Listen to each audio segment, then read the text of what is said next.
এটা তো আমি তো আই টেক ইট পার্সোনালি না, সো আমি তো ইন্ডিয়ার সাথে হাঁটতে চাই না, আমি তো জিততে চাই ইন্ডিয়ার সাথে। আপনাকে যদি প্রশ্ন করা হয় বাংলাদেশের স্পোর্টস ইতিহাসের সেরা ক্যাপ্টেনকে বা বলতে পারেন সেরা অধিনায়ককে, এখন আপনার মনে অনেক নামই আসবে, তাই না? তবে আমরা একজন যোগ্য দলনেতা বলতে কি বুঝি?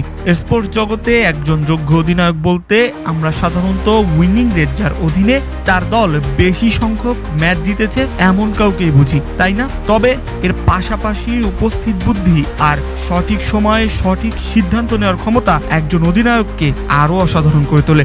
এই গুণ ছাপিয়ে একজন অধিনায়কের হতে হবে দলের প্রতি নিষ্ঠাবান, যে দলকে সে প্রতিনিধিত্ব করছে সেই দল ছাড়াও সেই দেশের প্রতি সম্মান প্রদর্শন করা তার একটা বড় গুণ হতে হবে। যাই হোক, এতক্ষণ যে কথা বললাম সেই সব গুণই আছে আমাদের বাংলাদেশ ফুটবল দলের অধিনায়ক জামাল ভুঁইয়ার ভিতরে। হয়তো জামাল ভুঁইয়ার উইনিং রেট অত ভালো না, তবে বিশ্ব ফুটবল র্যাঙ্কিং এ অন্য অনেক দলের চেয়েও কম না। জামাল ভুঁইয়ার দেয়া একটা ইন্টারভিউ দেখলে আপনারাও বুঝতে পারবেন যে এই দেশ ও দেশের মানুষের প্রতি তার শ্রদ্ধা ও ভালোবাসা কতখানি। আমাদের হয়তো লিওনেল মেসি, রোনালদো, নেইমারদের মতো বিশ্বসেরা তারকা নেই, তবে আমাদের একটা জামাল ভুঁইয়া আছে, আমরা তাকে নিয়ে গর্বিত। কারণ জামাল ভুঁইয়া 18 কোটি বাংলাদেশি ভাষা বোঝার অদ্ভুত ক্ষমতা রাখে, যা অন্য অনেক অধিনায়ক থেকে তাকে আলাদা করে।